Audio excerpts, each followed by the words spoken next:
Kettlebells is one of the exercises that most people regard as cool and interesting. If you have not seen a kettlebell before, you may be curious what it looks like. Well, it's pretty straightforward. It is a black cannonball with a handle that is cast of iron. While there are so many other workout tools that you can employ to achieve your health goals, one thing that you have to appreciate is that the kettlebell training has a unique factor, and that is good enough reason to incorporate it into your workout routine. Part of what makes kettlebell exercises mystical lies in its origin. They were debuted in Russia in the 18th century. During this time, the kettlebell was used as counterweights when measuring things like cereals and other dry products.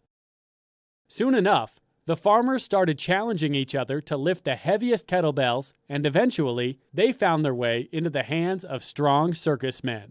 After the Second World War, the Soviet Red Army took up the kettlebells in training their soldiers, and later, in the 1970s, lifting kettlebells was declared an official sport.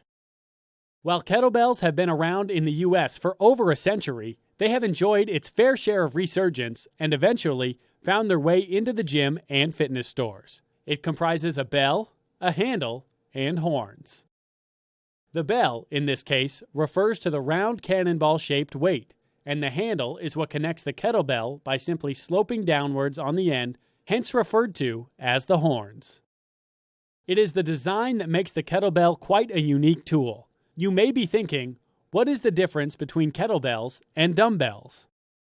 Well, one thing you have to take note of is that unlike the dumbbells, in which the handle connects two weights that are evenly distributed and lies at the center of them, the kettlebell's center of gravity is usually offset from its handle. This is mainly because it rests several inches away from the center. It is also important to note that with a kettlebell, it is quite easy to grasp it by the handle, bell end, or horns. It is the mainstay to grip the kettlebell by its handle. However, when it comes to certain exercises, like squats, it is much easier to grasp them by the horns. To achieve a greater grip on certain poses like rowing, it may be better to hold the kettlebell by the bell itself. This is because it will help force the hand to squeeze harder to prevent slipping.